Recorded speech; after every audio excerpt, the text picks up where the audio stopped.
नमस्कार। मंजूषा कार्यक्रम के आज के अंक में आपका स्वागत है। आज के अंक में हम लाए हैं वार्ता महान स्वतंत्रता संग्राम सेनानी बाबू कुंवर सिंह। वार्ताकार हैं डॉक्टर उज्जवल आलोक। इसके अलावा बाबू कुंवर सिंह को समर्पित वरिष्ठ कवि हीरालाल मिश्र मधुकर का काव्य पाठ। साथ ही एक और वार्ता होगी डॉक्टर रश्मि चौधरी की। विषय होगा 1857 की क्रांति। सबसे पहले सुनिए संपादकीय। आलेख है पत्रिका के संपादक हरेंद्र आजाद की। संपूर्ण राष्ट्र आजादी का अमृत महोत्सव मना रहा है, जहां हम अपने स्वतंत्रता सेनानियों को याद कर रहे हैं और उनके प्रति कृतज्ञता ज्ञापित कर रहे हैं। आजादी का अमृत महोत्सव भारत सरकार की पहल है।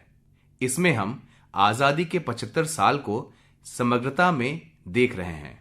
इसके अंतर्गत अपने देशभक्तों को भारतीय संस्कृति, उपलब्धियों और गौरवशाली इतिहास को जानने, समझने और जन जन तक पहुंचाने का प्रयास कर रहे हैं। यह महोत्सव हम सभी देशवासियों को समर्पित है। भारत की विकास यात्रा के अनगिनत पड़ाव हैं, अनगिनत व्यक्तियों के महत्वपूर्ण योगदान हैं। इस महोत्सव की आधिकारिक यात्रा 12 मार्च 2021 को शुरू हुई।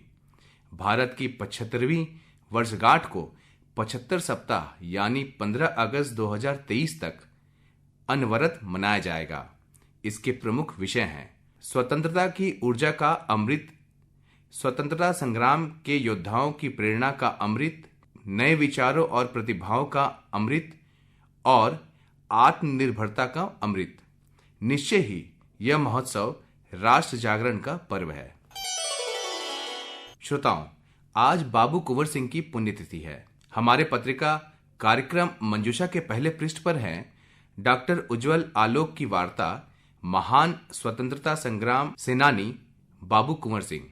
आज उस महान हस्ती की पुण्यतिथि है जिसे इतिहास ने लंबे अरसे तक विस्मृत कर दिया था, लेकिन लोक ने उसकी वीरता, उसके शौर्य, उसकी शहादत सबको अपने कंठों में सुरक्षित रखा। एक लोकगीत है, भोजपुर ऐसे होरी मचाई, गोली बारूद के रंग बनाए तोपन के पिचकारी, बीच भोजपुरी में फाग मचलबा खेले कुंवर सिंह भाई, भोजपुरी ऐसे होरी मचाई। जी, कुंवर सिंह उस महापुरुष का नाम है जो सन 1857 की क्रांति के महान योद्धाओं में शामिल है।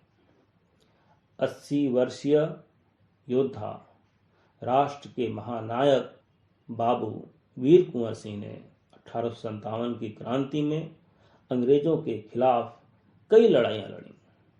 उनके जोश ने उनके उम्र को झुठला दिया और उनका युद्ध कौशल अंग्रेजों को कई बार दांतों जने चबवाए। इतिहास साक्षी है कि भारत में अंग्रेजों को शायद ही कभी इतनी बार हार का सामना करना पड़ा हो।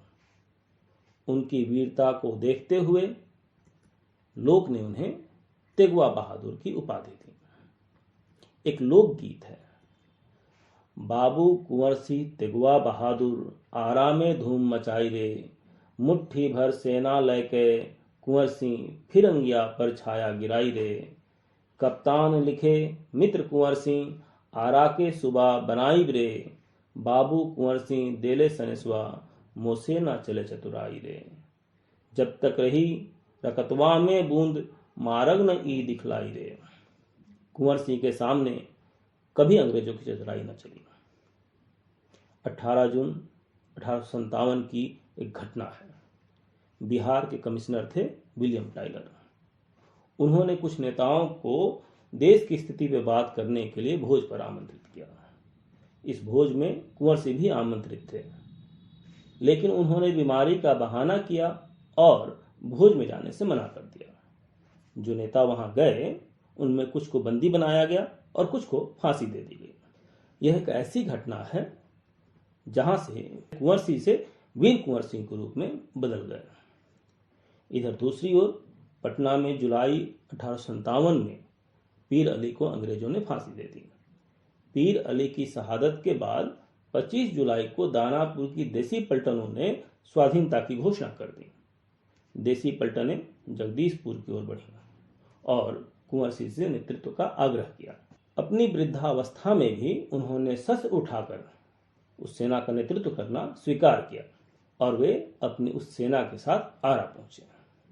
वहां अंग्रेजों का खजाना लूटा, जेलों में बंद क्रांतिकारियों को कैद से रिहा किया, अंग्रेजी दफ्तरों को गिराया और आमबाग में उनकी लड़ाई दानापुर छावनी के कप्तान डनवर से हुई। इस लड़ाई में डनवर मारा गया और उसके साथ आए 415 सैनिकों में से, जहां तक इतिहास में दर्ज है, 50 के लगभग अंग्रेज और सिख सैनिक ही जीवित बच पाए। इसके बाद मेजर आयर एक बड़ी सैन्य टुकड़ी के साथ आरा पहुंचे। 3 अगस्त 1857 को बीबीगंज के निकट कुंवर सिंह की सेना और मेजर आयर की सेना में युद्ध हुआ। यह ऐतिहासिक युद्ध था जिसमें आयर की सेना जीत गई और उसने आरा पर कब्जा कर लिया। कुंवर सिंह वहां से निकलकर जगदीशपुर गए, लेकिन 12 अगस्त को आयर ने तोपों से जगदीशपुर को ध्वस्त कर दिया। इस पराजय के कारण कुंवर सिंह ने वहां से निकलकर आजमगढ़ के पास अतरोलिया में आश्रय लिया। आयर वहां भी पहुंचा, हमला बोला, वहां भी कुंवर सिंह को हटना पड़ा। यहां से हटकर वो वोटर की पहाड़ियों पर घूमने लगे। लेकिन अब कुंवर सिंह अंग्रेजों के लिए आफत बन गए, क्योंकि उसके बाद वे ग्रैंड टैंक रोड पे गोरिल्ला वार करने लगे, अलग अलग क्षेत्रों में गोरिल्ला वार करने लगे।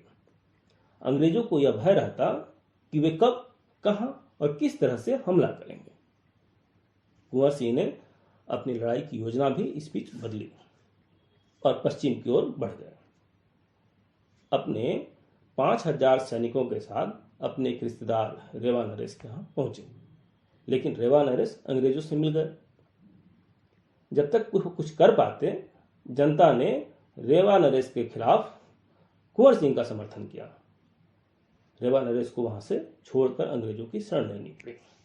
इतिहासकार काले किंकर दत्त ने लिखा है कि वे एक कुशल योद्धा और राजनीतिज्ञ थे और विभिन्न परिस्थितियों में आवश्यकता अनुसार अपना मोर्चा बदलने और लड़ाई के तरीके बदलने की अद्भुत क्षमता रखते थे, जो अक्सर उनके दुश्मनों को चकित कर देती थी और उनमें बौखलाहट पैदा कर देती थी। उनके रण कौशल के बारे में सुनकर नाना साहब, तात्या टोपे, बांदा के जो नवाब थे, उन लोगों ने आग्रह किया कि वे उनका साथ अंग्रेजों के खिलाफ जंग में दें। कालपी युद्ध में उन्होंने नाना के साथ लड़ाई की और जीत हासिल की। लखनऊ में चल रहे युद्ध में उन्होंने बेगम का साथ दिया। यहां से वे आजमगढ़ के पास अकरोलिया पहुंचे, जहां उनकी लड़ाई 21 मार्च 1858 को आजमगढ़ के कर्नल मिलमैन से हुई। इस संग्राम में कुंवर सिंह ने अंग्रेजों को हरा दिया और भगा दिया। उनका जो माल था, असबाब था, उन सबको उन्होंने अपने कब्जे में ले लिया। इस सर्वनाक घटना के बाद बनारस से कर्नल डेम्स बड़ी सैन्य टुकड़ी को लेकर के कुंवर सिंह से लड़ने पहुंचे, लेकिन वे भी पराजित होकर मिलमैन की हवेली में शरण लिए। कुंवर सिंह भी आजमगढ़ पहुंचे और उन्होंने आजमगढ़ पर अपना कब्जा किया। इस समय कैनिंग जो थे वो इलाहाबाद में थे। एक इतिहासकार ने लिखा है कि इस घटना की खबर सुनकर कैनिंग घबरा गए। इस बीच लखनऊ से अनेक क्रांतिकारी जो थे वो कुंवर सिंह की सेना में शामिल हो गए। 6 अप्रैल को लॉर्ड माकर और कुंवर सिंह सेना के बीच महासंग्राम हुआ। लॉर्ड माकर हार गया और वह आजमगढ़ की ओर भाग गया। अलग अलग जगहों पर युद्ध करते हुए कुंवर सिंह जगदीशपुर की ओर रवाना हुए। रास्ते में लुगर्ट्स के नेतृत्व वाली सेना से उनका युद्ध हुआ। कुंवर सिंह फिर जीते। फिर डगलस की नेतृत्व वाली सेना से युद्ध हुआ। कुंवर सिंह फिर जीते। लेकिन 21 अप्रैल को शिवपुर में गंगा पार करते समय कुंवर सिंह के बाह में गोली लग गई। जख्म का जहर फैलने से रोकने के लिए उन्होंने स्वयं की तलवार से अपना जो दाहिना हाथ था, जो घायल हाथ था, उसे काटकर गंगा को समर्पित कर दिया। जगदीशपुर एक बार फिर कुंवर सिंह के कब्जे में आ गया। वह दिन था 22 अप्रैल और उस दिन उन्होंने ब्रिटिश झंडे को उतार फेंका। खबर पाते ही ली ग्रांड ने तोपों, हाथियों, सैनिकों, इन सब को लेकर जगदीशपुर पर हमला किया, किंतु 23 अप्रैल को वह भी हार गया। इस युद्ध में सैकड़ों सैनिक मारे गए। इस युद्ध को याद करते हुए राम कवि लिखते हैं, जैसे मृगराज गजराजन के झुंड पे प्रबल प्रचंड सुंड खंडत उडंड है, जैसे बाकी लपटी लपेटे लवान दल दलमल डारत प्रचंड विहंड है।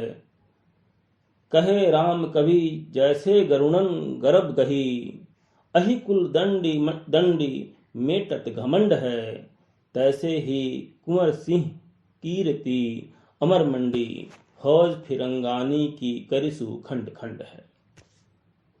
जिस योद्धा से अंग्रेज थर्राते थे, जिसके तलवार से वो खंड खंड हो जाते थे, वे महज कुछ ही दिनों बाद हमें और हमारे राष्ट्र को छोड़कर चले गए और वह दिन था 26 अप्रैल। लेकिन क्रांति की लौ बुझे ना, कम ना हो, इसलिए लोक ने उनकी शौर्य गाथा जीवन के हर राग में याद रखा। आज भी उत्तर प्रदेश, बिहार या इसके आसपास का जो क्षेत्र है, जब इस क्षेत्र में चैता गाया जाता है, फगुआ गाया जाता है, सोहर गाया जाता है, बिरहा गाया जाता है या कोई भी ऐसा गीत गाया जाता है, उसमें वीर कुंवर सिंह की शौर्य गाथा गाई जाती है, उन्हें याद किया जाता है और प्रेरणा प्राप्त की जाती है। बहुत बहुत धन्यवाद। अभी आपने सुना डॉक्टर उज्जवल आलोक की वार्ता महान स्वतंत्रता संग्राम सेनानी बाबू कुंवर सिंह।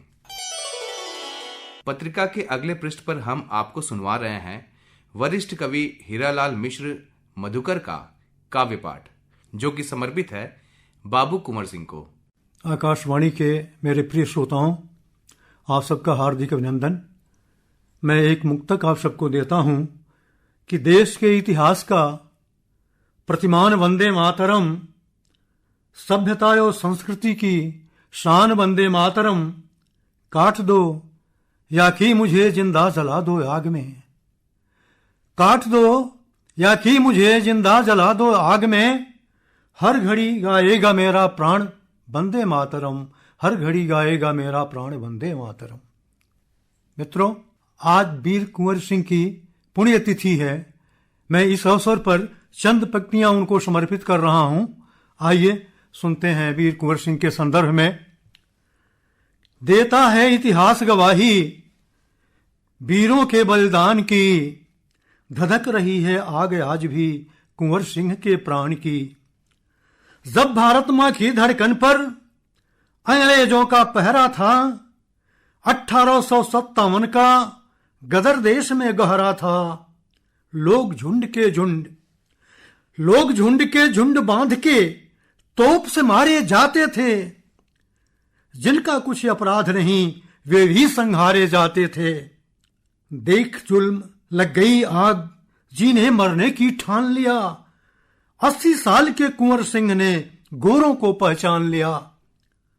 उठी सिरोही बजा बिगुल, लप लप आयुध लप लपा उठे, कुंवर सिंह का क्रोध देख अंग्रेज डरे कप कपा उठे। बेया बीबीगंज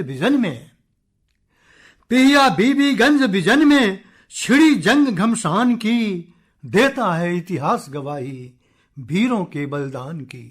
दूसरा वंद है, कुंवर सिंह के डर से टेलर का सिंहासन डोल गया, कुंवर सिंह के डर से टेलर का सिंहासन डोल गया, पहुंच गया आजमगढ़ तक गोरों की आंखें खोल गया।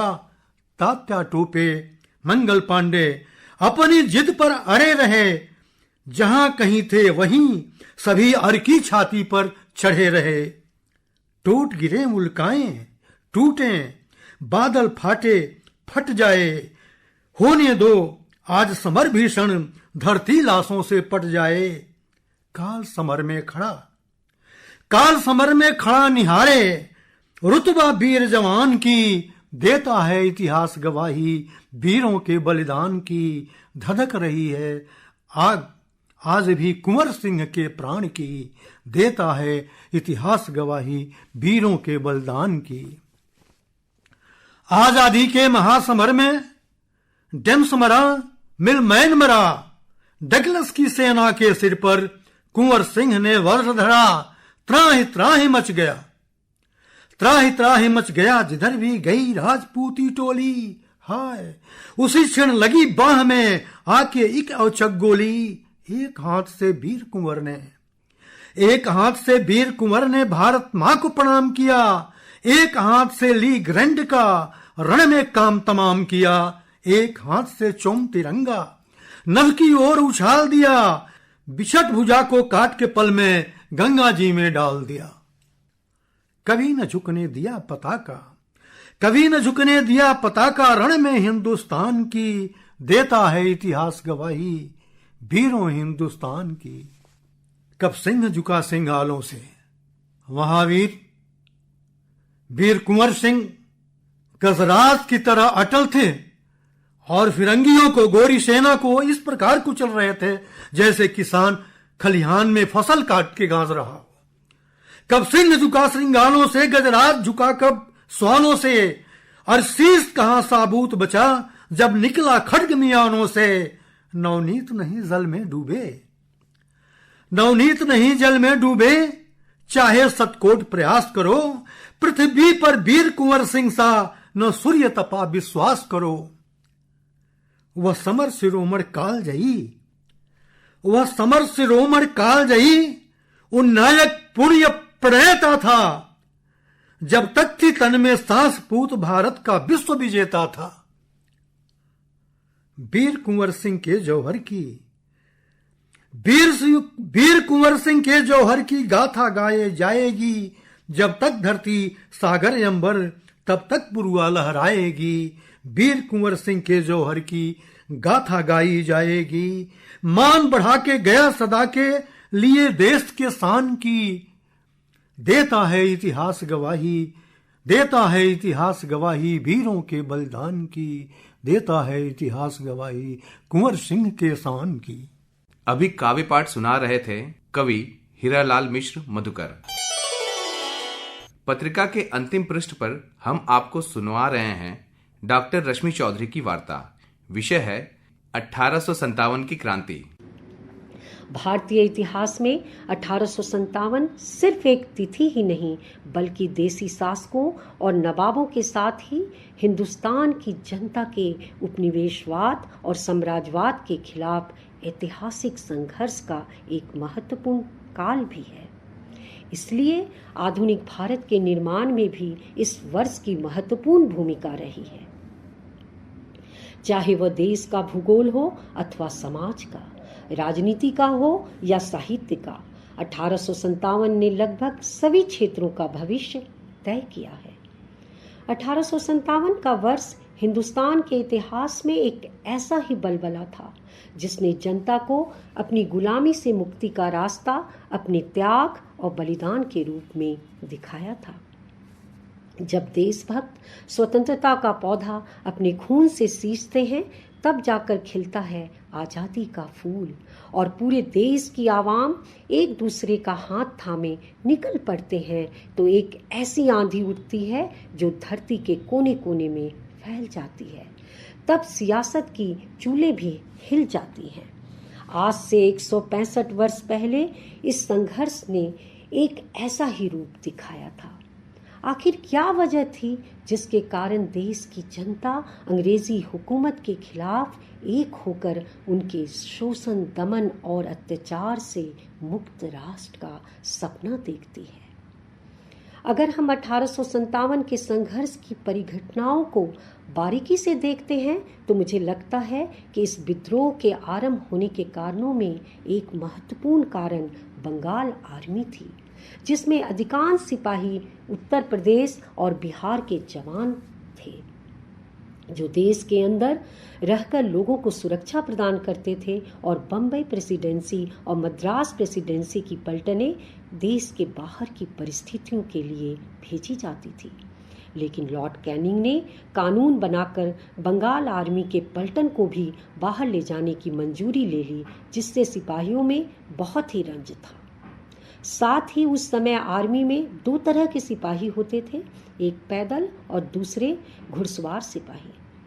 पैदल सिपाही में हिंदुस्तान के लोगों की ही भर्ती की जाती थी और घुड़सवार सिपाही में ईस्ट इंडिया कंपनी के सिपाही होते थे। दोनों के वेतन में भी भारी फर्क था। पैदल सिपाही को मात्र 7 रुपये और घुड़सवार सिपाही को 27 रुपया मिलता था। साथ ही पैदल सिपाही की पदोन्नति भी नहीं दी जाती थी, जिसके कारण पैदल सिपाहियों में भीतर ही भीतर आक्रोश बढ़ता जा रहा था। और सबसे बड़ा कारण चर्बी वाली कारतूस की भूमिका थी। ऐसा कहा जाता है कि इस कारतूस में भेड़ बकरी और गाय सुअर के चमड़े का प्रयोग किया गया था, जिससे सिपाहियों को अपने दांत से खींचना पड़ता था, जिससे उनका धर्म प्रभावित हो रहा था और वे भीतर ही भीतर ईस्ट इंडिया कंपनी के खिलाफ हो गए थे, जिसका उग्र रूप 29 मार्च 1857 को 34वीं इन्फेंट्री बैरकपुर के एक सिपाही मंगल पांडे की राइफल से इसकी पहली चिंगारी फूटी थी, जब मंगल पांडे ने मेजर सार्जेंट ह्यूसन को गोली मारी। इसके लिए उन्हें पकड़कर सजा के रूप में 8 अप्रैल को फांसी दे दी गई, जिसका बहुत गहरा असर हुआ और 10 मई को मेरठ के 3 रेजिमेंटों ने खुली बगावत का झंडा उठाया और दिल्ली की तरफ बढ़ चले, और विद्रोहियों ने 11 मई को दिल्ली फतह कर लिया। आखिरी मुगल सम्राट बहादुर शाह जफर को सम्राट घोषित कर महासंग्राम की शुरुआत की, और देखते ही देखते इस विद्रोह ने जन क्रांति का रूप ले लिया। अगर केवल सिपाहियों की ही बात करें तो सितंबर 1858 तक बंगाल की फौज में मात्र 7,796 सिपाही बचे थे, जिनकी संख्या 2 साल पहले 1,37,000 थी। यानी कि 1 लाख से भी ज्यादा सिपाही अंग्रेजों के खिलाफ हो गए थे।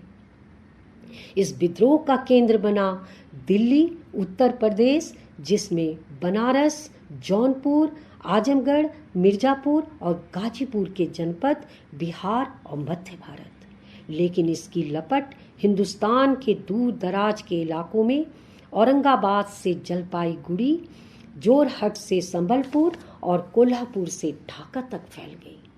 इस महासमर में मंगल पांडे, नाना साहेब, तत्या टोपे, कुंवर सिंह, पीर अली, बहादुर शाह जफर, रानी लक्ष्मीबाई, झलकारी बाई, बेगम हजरत महल, शाहमल, मौलवी अहमदुल्ला, राजा नाहर सिंह, बख्त खां आदि अनगिनत सूरवीरों ने अंग्रेजों के खिलाफ विद्रोह को जारी रखा और देश के लिए कुछ कर गुजरने से मर मिटने तक के लिए तैयार रहे।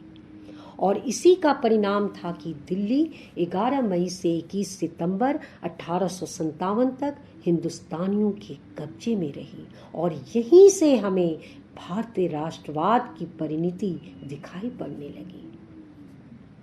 बहादुर शाह जफर ने लिखा है, कुश्ता कामत जितने हैं सब मिलजुल कर एक हर्ष बपा कर दे, कितना अच्छा हो कैसा अच्छा हो। पूरबियों को लेकर ठीक ही कहा गया है, वक्त ए मौजूद से पहले ही कयामत आई, काले पूरब से जो आए तो शहर में आफत आई। लेकिन इस आफत को अंग्रेजों ने क्रूरतापूर्वक दमन से कुचल दिया, पर इस विद्रोह के परिणाम बहुत ही निर्णायक सिद्ध हुए, जिसकी गूंज जन समाज में धीरे धीरे घर करती गई और जनसामान्य अपने लोकगीतों, मुहावरों, फाक, कजरी, जोगीरा ऐसे तमाम माध्यमों से इस विद्रोह को किसी न किसी रूप में जीवित रखा। अंत में यही कहना चाहूंगी कि अगर 1857 की क्रांति नहीं हुई होती तो 1947 में गांधी और नेहरू के नेतृत्व में भारत का उदय एक धर्मनिरपेक्ष राष्ट्र के रूप में नहीं होता। आज जिस भारत की चर्चा एक धर्मनिरपेक्ष राष्ट्र के रूप में होती है, जिसकी नींव 1857 में ही पड़ी थी, इसलिए 1857 को याद करने का अर्थ है उस भारतीय राष्ट्र को याद करना जिसकी बुनियाद बहुलतावादी संस्कृति, भाषाई समाज और 1947 में विश्व पटल पर उभरे एक सेकुलर भारत को समझना भी है। अभी आपने सुना डॉक्टर रश्मि चौधरी की वार्ता 1857 की क्रांति।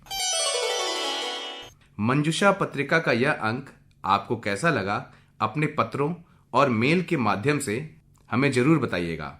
हमें आपके सुझाव और विचारों का इंतजार रहेगा। वाचन स्वर चंदन कुमार सिंह, संपादन एवं प्रस्तुति हरेंद्र आजाद। अब अनुमति दीजिए। शुभ रात्रि।